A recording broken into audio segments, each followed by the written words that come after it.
नमस्कार दोस्तों, स्वागत है आपका एमपीएच हिंदी में। आज हम लेकर आए हैं एक बहुत ही इम्पोर्टेंट टॉपिक जिसका नाम है वेक्टर। बट उससे पहले आते हैं क्वांटिटीज़ पे, physical quantities. Physical quantities generally हम जानते हैं कि मेनली 2 टाइप्स के होते हैं। अ,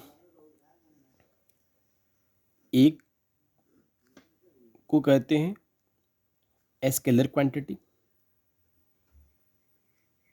और दूसरे को कहते हैं वेक्टर क्वांटिटी। स्केलर को बोलते हैं हिंदी में अदिश राशि, ठीक है? और वेक्टर को बोलते हैं सदिश राशि।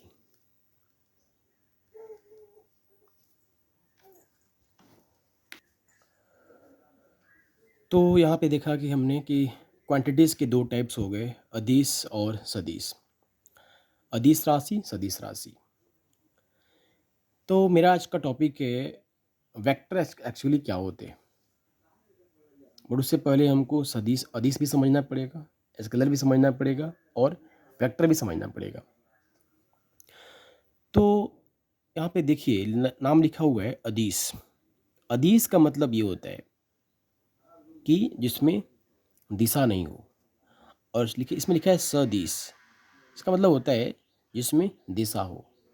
तो दिशा के साथ सदिश, दिशा के साथ नहीं है तो अदिश। तो जो क्वांटिटीज होती हैं, जो राशियाँ होती हैं, जो राशियाँ होती हैं, अगर जिन राशि के पास, जिनके पास सिर्फ क्या होगा, मैग्नीट्यूड होगा, मैग्नीट्यूड होगा, मतलब किसी राशि की वैल्यू होगी, तो वह अदिश राशि में आएगा। लेकिन साथ में कंडीशन क्या है, अदिश, जिसमें दिशा नहीं होगी। जैसे जिनके पास सिर्फ मैग्नीट्यूड होगा बट दिशा नहीं होगी, दिशा मतलब डायरेक्शन नहीं होगी, ठीक है, डायरेक्शन नहीं होगी, वैसे राशियों को क्या बोलते हैं, स्केलर क्वांटिटीज, ठीक है, अदिश राशि बोलते हैं। एग्जाम्पल, एग्जाम्पल में क्या होगा, जैसे कार्य, वर्क। अगर मैं लिख दूं यहाँ पे 10 जूल, ये तो ठीक है, 10 जूल कार्य, राइट। लेकिन ये तो दिखा रहा है मैग्नीट्यूड, बट यहाँ पे डायरेक्शन तो नहीं है ना। अगर हम कोई कार्य कर रहे होते हैं तो उसमें हम डायरेक्शन को आइडेंटिफाई करते हैं क्या, कि यह कार्य 10 जूल मैंने किया तो किस डायरेक्शन में किया है, ऐसा होता है, नहीं होता है। स्पीड की बात कर लें, स्पीड, गति, तो क्या इसमें 10 मीटर पर सेकेंड, ये मैग्नीट्यूड हो गया, डायरेक्शन होता है क्या, नहीं होता है। डिस्टेंस हो गया, दूरी,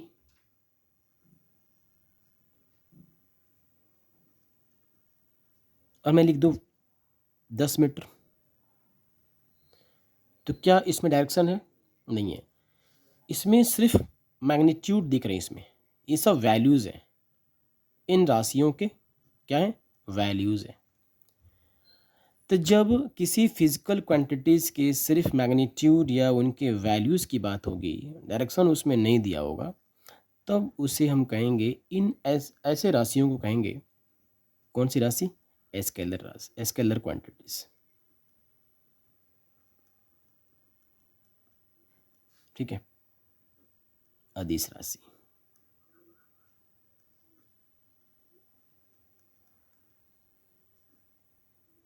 लेकिन अगर वही बात करें सदिश राशि की, वेक्टर क्वांटिटीज़ की, तो इसमें क्या होगा, जिसमें जिसमें डायरेक्शन भी होगा और मैग्नीट्यूड भी होगा। एग्जाम्पल,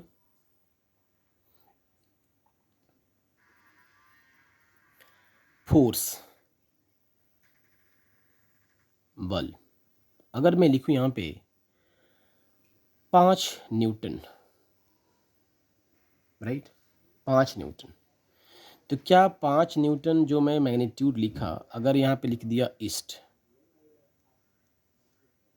तो ये मैग्नीट्यूड के साथ साथ में डायरेक्शन भी बता रहा है, ठीक है। इसलिए यह जो राशि है, बल जो है, यह भौतिक राशि वेक्टर क्वांटिटी कहलाएगी। एक और एग्जांपल लेते हैं, वेलोसिटी, वेग, जिसकी वैल्यू क्या होती है, जिसका सूत्र क्या होता है, विस्थापन बटा समय। तो विस्थापन क्या दिखाता है, डायरेक्शन बताता है। तो इसलिए वेलोसिटी भी क्या हो जाएगी, क्या हो जाएगी वेलोसिटी, यह भी वेक्टर क्वांटिटी कहलाएगी। जैसे मैंने दिया 5 मीटर पर सेकेंड, और मैं यहाँ पे डायरेक्शन डाल दूँ, वेस्ट कर दूँ, तो यहाँ पे ये हो गया मैग्नीट्यूड, ये हो गया डायरेक्शन, ठीक है। डिस्प्लेसमेंट,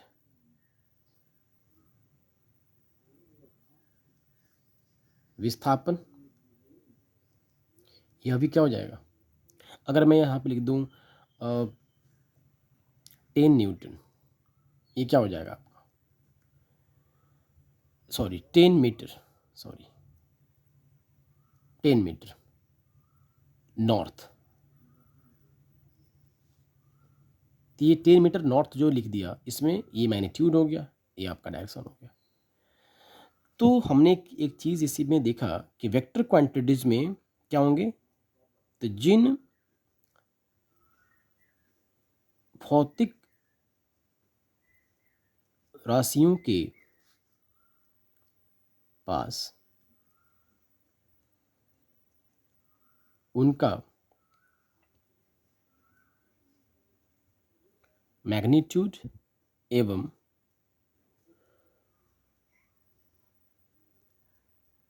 डायरेक्शन दोनों होता है, दोनों होता है, वैसी राशियों को क्या कहते हैं, वेक्टर क्वांटिटीज कहते हैं, वेक्टर क्वांटिटीज सदिश राशियां कहते हैं,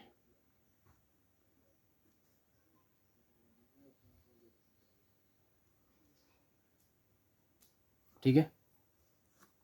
तो आज हमने समझा अभी कि क्वांटिटीज हमारे दो टाइप्स के हो गए, स्केलर, वेक्टर, सिंपल जिसके पास मैग्नीट्यूड होगा, डायरेक्शन नहीं होगा, दिशा नहीं होगी, तो वैसे राशि को अदिश राशि बोलेंगे, स्केलर क्वांटिटीज बोलेंगे।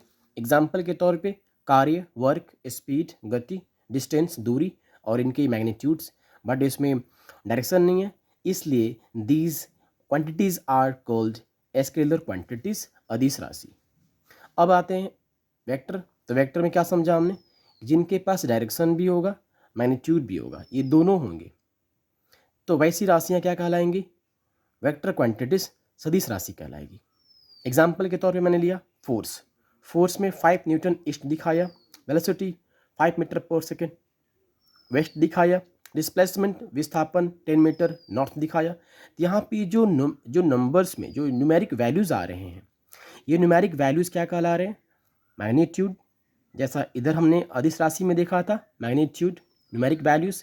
लेकिन जब ये डायरेक्शंस दिखा रहे हैं, है ना, ईस्ट, वेस्ट, नॉर्थ, साउथ, ऐसे कुछ दिखा रहे हैं, तो it means this physical quantities are having numeric values as well as direction.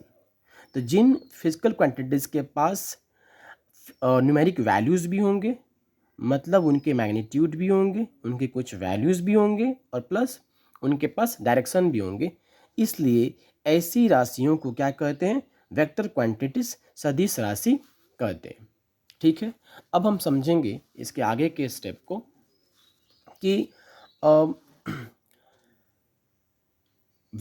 तो इसका मतलब ये हुआ कि हमको वेक्टर पढ़ना है। मैंने बिकॉज पहले ही बताया था कि वेक्टर क्वांटिटीज़ को हमको एंड यहाँ पे आइडेंटिफाई करते हुए फिर उस पे हमको बहुत सारी चीज़ें करनी है।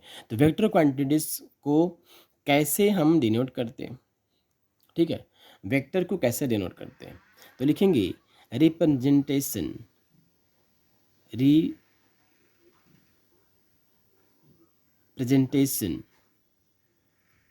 ऑफ वेक्टर्स, है ना, मतलब कि कैसे हम हाउ टू रिप्रेजेंट वेक्टर, कैसे वेक्टर्स को रिप्रेजेंट करेंगे, कैसे उसको डिनोट करते हैं, उसका तरीका समझते हैं। तो जब भी फिजिकल क्वांटिटीज़ कहीं लिखा हो, अगर उसके पास डायरेक्शन होता हो, मैग्नीट्यूड के साथ साथ में डायरेक्शन होता हो, तो फिजिकल क्वांटिटीज़ वेक्टर होंगे। तो उसको डिनोट करने का तरीका हमारा ये होगा। एग्जांपल जैसे मैंने यहाँ पे बताया आपको, यहाँ बताया था कि फोर्स वेक्टर क्वांटिटी है, वेलोसिटी वेक्टर क्वांटिटी है, राइट, डिस्प्लेसमेंट वेक्टर क्वांटिटी है, ठीक है। तो वैसे तो इनको अगर हमको बताना हो कि कैसे ये अगर वेक्टर क्वांटिटीज़ हैं तो इनको हम रिप्रेजेंट कैसे करेंगे, इनको डिनोट कैसे करेंगे, तो उसके लिए अ, जैसे फोर्स, तो फोर्स एफ, राइट, तो इसको जब डिनोट करेंगे तो इसके ऊपर ऐसे एक एरो का मार्क करेंगे, ठीक है। इसके इधर जो भी वैल्यूज़ करना हो, सपोज 10 न्यूटन लिखना हो तो ऐसे लिख दिया, ठीक है। इसके बाद डायरेक्शन अगर करना हो तो बता सकते हैं, इसमें ईस्ट वेस्ट कुछ लिख सकते हैं, ठीक है। तो ये समझ में आ जा रहा है यहाँ पे कि ये जो फिजिकल क्वांटिटी फोर्स है, इसको हम डिनोट कर रहे हैं, तो इसके ऊपर में ऐसे मार्क कर रहे हैं, एरो मार्क। वैसे ही अगर वेलोसिटी बतानी है, जैसे मैंने बताया यहाँ पे कि वेलोसिटी क्या होता है, फिजिकल क्वांटिटी, ये वेक्टर क्वांटिटी है, तो इसलिए अगर ये भी वेक्टर क्वांटिटी है तो इसको डिनोट करेंगे तो ऐसे करेंगे, ठीक है। अगर मान लीजिए मैंने यहाँ पे लिख दिया 5 मीटर पर सेकेंड, ठीक है, तो ये हमारा, अब इसमें वेस्ट नॉर्थ साउथ कुछ भी डाल दीजिए, नहीं डालेंगे तो काम चलेगा, बिकॉज ये अगर ये लग गया तो समझ में आ गया कि ये जो क्वांटिटीज़ हैं ये वेक्टर क्वांटिटीज़ हैं। एक्सेलरेशन होता है त्वरण, ये भी क्या है, वेक्टर क्वांटिटी है ना। अपवर्ड डाउनवर्ड ऐसे कुछ भी डाल डाल दीजिए, है ना। ये सब क्या है, ये सब डायरेक्शन को इंगित कर रहे हैं। तो ऐसे करके हम रिप्रेजेंट करेंगे। इट मीन्स व्हाट कि जब भी हम वेक्टर्स को रिप्रेजेंट करेंगे तो ये एरो का साइन लगाएंगे, किसके ऊपर, किसके ऊपर, टॉप ऑफ द लेटर्स। वो कौन से लेटर्स, जिससे जो इंडिकेट करते, किसको करते हैं इंडिकेट, फिजिकल क्वांटिटीज को, उनके सर के ऊपर में ऐसे लगा देंगे, ठीक है। जैसे मैंने बताया, एफ के ऊपर ऐसे लगा दिया, वी के ऊपर ऐसे लगा दिया, एक्सेलेरेशन के ऊपर ऐसे लगा दिया, etc। समझ में आ रही बात। ऐसे ही अगर मैग्नीट्यूड दिखानी हो, ये तो क्या डायरेक्शन अगर होगा है ना, और मैग्नीट्यूड को अलग से, अगर सिर्फ मैग्नीट्यूड है किसी फिजिकल क्वांटिटीज के पास, उसके उसका डायरेक्शन नहीं है, तो उसको दिखाना होगा तो फिर कैसे दिखाएंगे। तो उसके लिए नॉर्मली अगर मान लीजिए कोई फिजिकल क्वांटिटी ए है, उसके पास कोई मैग्नीट्यूड है, सपोज करिए 4 यूनिट, 4 यूनिट, तो उसको अलग से कुछ कोई सिंबल दे करके रिप्रेजेंट करने की ज़रूरत नहीं है। Normal A is equal to 4 unit लिख दिए, दैट्स इट। आप चाहो तो आप इसको ऐसे भी कर सकते हो, है ना, mod A is equal to 4 unit, ऐसे भी दिखा सकते हो if it is having only magnitude. तब हम उस समय इसको मोड से या फिर नॉर्मली ऐसे भी लिख करके दिखा सकते हैं। बट अगर यही क्वांटिटी के पास अगर कोई ये अगर वेक्टर क्वांटिटी होता, डायरेक्शन भी इसके पास होता, तो हम इसके ऊपर ऐसे कर लेते, ठीक है, ऐसे कर लेते। समझ में आ रही बात आपको? ठीक है। और सब माने ऐसे कर लेते हैं, डायरेक्शन भी इसमें दिखा देते हैं, साउथ नॉर्थ कुछ भी। ठीक है, तो इसका मतलब ये हुआ कि जिस क्वांटिटी के पास वेक्टर होगा माने डायरेक्शन होगा, वेक्टर क्वांटिटी होगा, तो उसके ऊपर में ये मार्क लगेगा, एरो मार्क लगेगा। और जिसके पास जिसके पास सिर्फ मैग्नीट्यूड होगा, वो सिंपल ऐसे या फिर ऐसे मॉड साइन से आप उसको रिप्रेजेंट कर सकते हो। ठीक है, कहीं कहीं किसी किसी बुक में आप देखिएगा कि एरो मार्क भी देता है, और कहीं कहीं किसी किसी बुक में बहुत इसको डार्क भी ऐसे करके लिख देता है ना, ऐसे डार्क लिख देता है। किसी किसी बुक में क्या करता है कि इसको ऐसे भी कर देता है, सिर्फ सिंपल ऐसे ऊपर में डैश करके भी लिख देता है। तो हमको वेक्टर क्वांटिटीज़ को दिखाने का रिप्रेजेंट करने का तरीका हमारे पास हो गया, एक एरो करके दिखाना, और ये ऐसे डार्क करके दिखाना, या फिर ऐसे करके दिखाना। बट जनरली हम लोग ये और ये यही दोनों को आगे यूज़ करेंगे, है ना। फॉर्मूला डिराइव करना हो या फिर आगे इनके बारे में जो भी चीज़ें पढ़ेंगे हम इनसे रिगार्डिंग, वो में उसमें क्या प्रयास करेंगे कि सिर्फ ये और ये दिखा, है ना। किस किसी बुक में ये दिखाता है, बट इट डजेंट मैटर। अब आते हैं, तो ये चीज़ जो था हमारा एरो, अब इसको क्या बोलते हैं, तो एरो जो होता है ये, इसमें इसको बोलते हैं टेल। क्या बोलते हैं? टेल, है ना, पूंछ। और इसको क्या बोलते हैं? हेड बोलते हैं। ठीक है, ये याद रखना है कि जो एरो मार्क हम ऊपर करते हैं फिजिकल क्वांटिटीज का सर के ऊपर जो करते हैं, ये हमारा इधर को टेल बोलते हैं, इधर वाले को हेड बोलते हैं। ठीक है, तो ये रहा फिजिकल क्वांटिटीज़ के दो टाइप्स, और दोनों टाइप्स के को डिफाइन करते हुए, उनके मैग्नीट्यूड और डायरेक्शन को दिखाते हुए, और फिर उनको रिप्रेजेंट करने का तरीका, और फिर उनको कैसे उनको लिखना है, कैसे उनको शो करना है, इन सारी चीज़ों को हमने देखा। अब आगे समझना है types of vectors. Types of vectors समझते हैं। तो टाइप्स ऑफ वेक्टर्स क्या होते हैं, कितने होते हैं? तो how many types are there of vectors, कितने प्रकार होते हैं वेक्टर्स के? तो पहला होता है, बहुत सारे टाइप्स होते हैं, बट मेनली मैं प्रयास करता हूँ जितने मैं आपको बता सकूँ। तो पहला होता है इक्वल वेक्टर्स, दूसरा होता है अनइक्वल वेक्टर्स। ठीक है, अनइक्वल वेक्टर्स। थर्ड होता है पैरेलल वेक्टर्स, पैरेलल वेक्टर्स। ठीक है, फोर्थ होता है एंटी पैरेलल,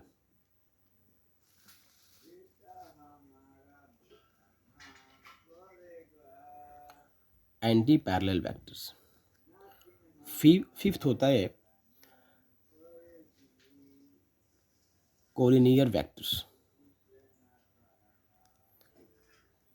सिक्स्थ होता है कॉन्करेंट वेक्टर्स। सेवन होता है कोप्लेनर वेक्टर।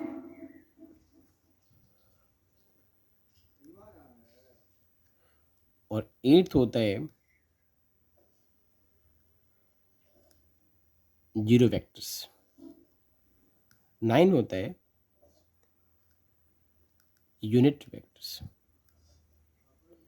तो मेनली ये हमारे टाइप्स ऑफ वेक्टर्स होते हैं। ठीक है, बारी बारी से थोड़ा थोड़ा इसमें रिव्यू हम करते चलते हैं सबका, कि इक्वल वेक्टर्स कौन होंगे, अनइक्वल कौन होगा, पैरेलल कौन होगा, एंटी पैरेलल कौन होगा, कोलिनियर कौन होगा, कॉन्करेंट कौन होगा, कोप्लानर कौन होगा, जीरो वेक्टर कौन होगा, और यूनिट वेक्टर्स कौन होंगे, और कैसे इनको डिनोट करेंगे, कैसे क्या, each and everything it should be cleared. तो आते हैं फर्स्ट पे। पहला है equal vectors.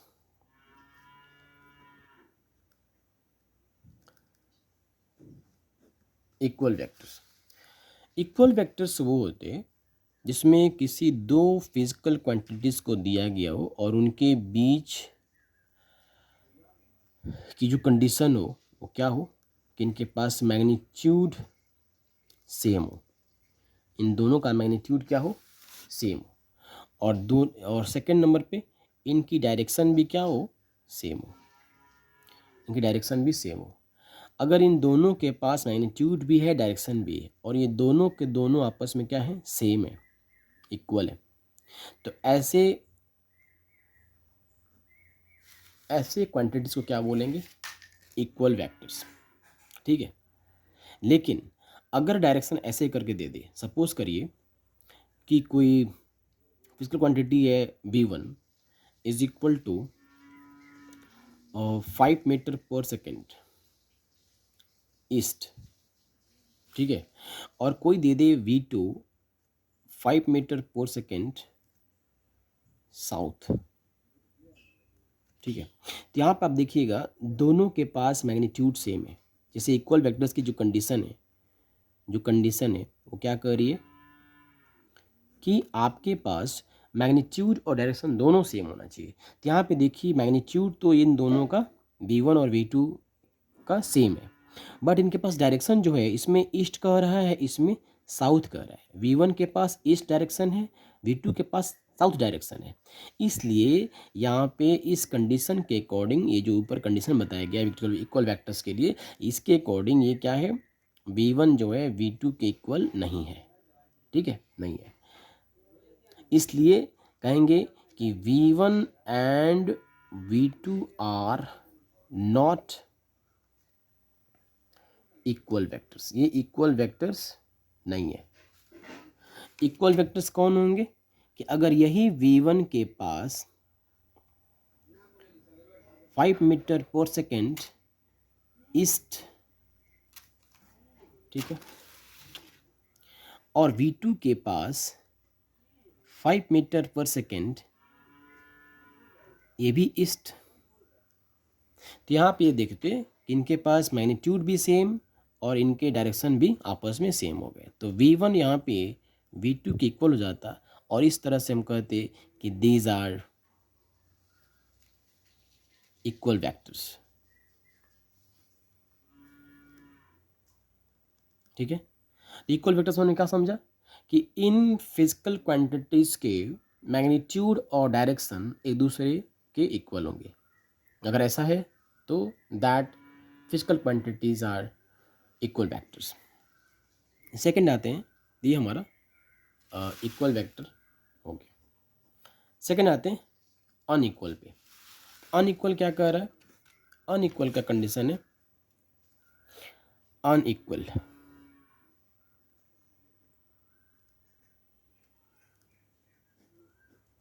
Unequal vector. Unequal vector ये कहता है कि अगर वही चीज़ जैसे ऊपर में मैंने बताया था कि v1 के पास 5 मीटर पर सेकेंड ईस्ट और v2 के पास 5 मीटर पर सेकेंड साउथ, तो मैग्नीट्यूड तो इनका सेम रहेगा, बट इसमें से इनका डायरेक्शन क्या होंगे, सेम नहीं होंगे। या फिर ऐसे भी हो सकता है कि एक और एग्जांपल ले लेते हैं कि F1 is equal to 10 newton south और F2 is equal to 5 newton north, चाहे साउथ ही कर ले इसको। यहाँ पे देखिए इसमें v1 के पास मैग्नीट्यूड सेम, v2 के पास मैग्नीट्यूड एक दूसरे के इक्वल है ये, बट यहाँ पे इनके डायरेक्शन जो थे वह इक्वल नहीं थे। इसके पास डायरेक्शन दूसरे के इक्वल, बट ये जो थे मैग्नीट्यूड इनके आपस में इक्वल नहीं। तो वेक्टर्स वो जिनके पास मैग्नीट्यूड अगर सेम है, डायरेक्शन सेम नहीं है, या डायरेक्शन सेम है मैग्नीट्यूड सेम नहीं है, या दोनों सेम नहीं है ना, ऐसे भी हो सकता है कि v1 is equal to 5 meter per second east और v2 is equal to 15 meter per second west. यहाँ पे ना मैग्नीट्यूड सेम है ना इनका डायरेक्शन सेम है, तो ऐसे वेक्टर्स को हम बोलते हैं अनइक्वल वेक्टर्स। क्लियर? ओके। अब आते हैं, तो ये हमारा सेकंड भी हो गया। अब आते हैं थर्ड पे, पैरेलल वेक्टर्स। पैरेलल वेक्टर्स जो होते हैं वो क्या होते हैं? थर्ड नंबर, पैरेलल वेक्टर्स जो होते हैं वो क्या होते हैं? तो वो होते हैं कि जब कोई दो वेक्टर्स हैं, राइट, और उनके बीच जो है एंगल जो बन रहा है वह 0 डिग्री बन रहा है या 180 डिग्री बन रहा है। इट मीन्स कि angle between two vectors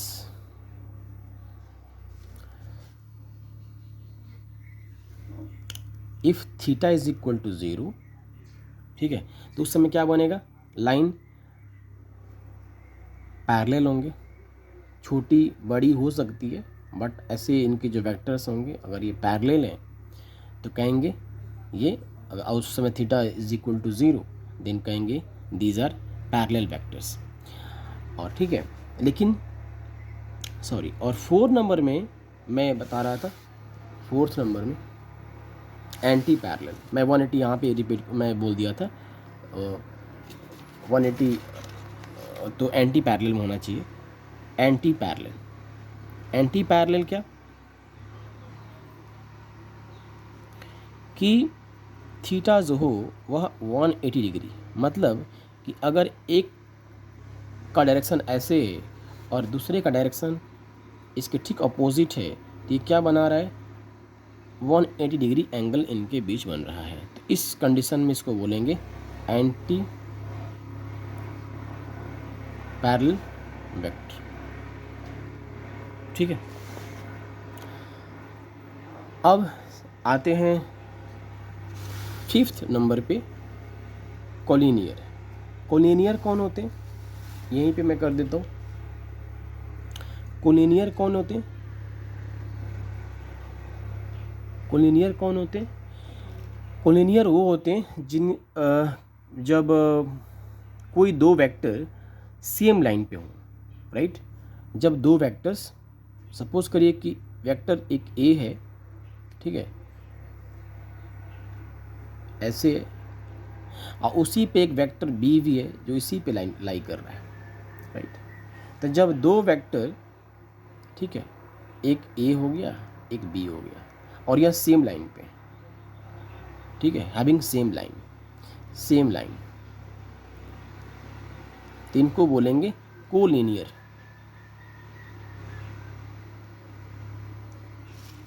vector. ठीक है, अब आते हैं कॉन्करेंट पे। कॉन्करेंट वेक्टर वो होते हैं जिनकी जो सेम पॉइंट होती है, एक्ट जो पॉइंट होता है उनका सेम होता है। ठीक है, कॉन्करेंट वेक्टर जो होते हैं उनका जो पॉइंट होता है सेम होता है, एक्टिंग एट सेम पॉइंट। ठीक है, 7 नंबर कोप्लानर। कोप्लानर होता है वो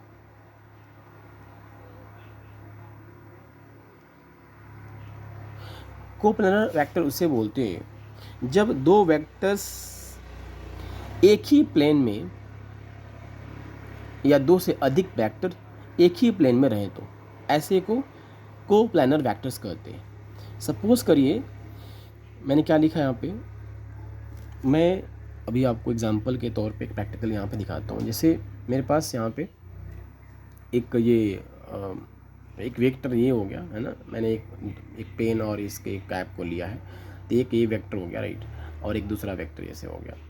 तो इनका मैं टेल या हेड से टेल को ऐसे ऐड मैंने इसे ज्वाइन कर दिया। तो अगर ये दो वेक्टर ऐसे, राइट, और ये दोनों वेक्टर कुछ ऐसे हैं और ये किसी एक ही प्लेन में, राइट, ये मान सपोज करो कि प्लेन है और ये एक ही प्लेन में है, आप देख सकते हो ये एक ही प्लेन में है। ठीक है, तो ऐसे दो वेक्टर्स जब एक ही प्लेन में होते हैं, ठीक है, एक ही प्लेन में होते हैं, जब दो वेक्टर्स या दो से ज़्यादा वेक्टर्स एक ऐसे रहे है ना, एक बीच से रहे, कैसे भी रहे, और ये एक ही प्लेन में दिखाई दे रहे हैं, तो ऐसे वेक्टर्स को हम क्या बोलेंगे, कोप्लेनर वेक्टर बोलते हैं, राइट। इनका कुछ फिगर ऐसे होता है, सपोज करिए कि ये हमारे पास कोई प्लेन है और उस प्लेन में कोई वेक्टर ऐसे है, कोई वेक्टर ऐसे है, राइट, है ना, कोई वेक्टर ऐसे है, तो एक ही प्लेन में होते हैं, तो इसलिए कोप्लेनर वेक्टर्स कहलाते हैं। हम चाहें तो इसको हम लिख भी सकते हैं कि यानी और टू वेक्टर्स, हिंदी में भी लिख सकते हैं, एक ही प्लेन में जब दो या दो से अधिक वेक्टर रहें तो कोप्लेनर होंगे, ठीक है। आप इंग्लिश में लिख सकते हो any two vectors, vectors are always coplanar vector, ठीक है। Any two vectors are always coplanar vector. एक ये भी, हाँ, ये भी एक की पॉइंट हो गया हमारे पास कि हमेशा दो जो वेक्टर होते हैं कोप्लेनर होते हैं। अब हमारे पास हो गया जीरो वेक्टर्स। तो जीरो वेक्टर वो होते हैं, जीरो वेक्टर वो होते हैं जिनकी मैग्नीट्यूड क्या होते हैं, सिंपल ज़ीरो, ज़्यादा उसमें कुछ नहीं करना है। ज़ीरो वेक्टर वो होते हैं, यहाँ पे मैं कर दूँ क्या, यहीं पे एक लाइन में, ज़ीरो वेक्टर वो होते हैं, ज़ीरो वेक्टर जिनके मैग्नीट्यूड क्या होते हैं, ज़ीरो होते हैं, है ना। और डायरेक्शन इनके पास आर्बिट्रेरी होता है, माने कोई डायरेक्शन हो सकता है, डायरेक्शन क्या हो जाएगा, कोई डायरेक्शन। तो सिंपल, अगर डायरेक्शन को लेकर के ज़्यादा माथापच्ची नहीं करनी है आपको, आप इसको आर्बिट्रेरी करते हैं, इसको आर्बिट्रेरी, इसको कोई डायरेक्शन कर सकते हैं, एनी डायरेक्शन, ठीक है। तो सिंपल, अगर ए की वैल्यू ज़ीरो है तो ये क्या हो जाएगा, कौन सा वेक्टर, ये कहलाएगा यूनिट वेक्टर।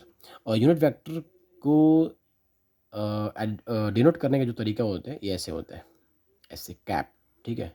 एक्स होगा तो इसको कैप, वाई होगा तो वाई को कैप, है ना, बी होगा तो बी को कैप, ऐसे कैप, तो इसको भी हम कैप कर दें, ठीक है। ये होते हैं, सॉरी, ये तो जीरो वेक्टर का था ना, ये होते हैं यूनिट वेक्टर, लास्ट का जो था यूनिट वेक्टर, ये कहलाते हैं यूनिट वेक्टर। और जीरो वेक्टर को तो सिंपल ऐसे नॉर्मल आप ऐसे दिखा सकते हो, और ये जो मैंने दिखाया यहाँ पे यूनिट वेक्टर। तो इस तरह से आपके वेक्टर्स के सारे टाइप्स मैंने करा दिए।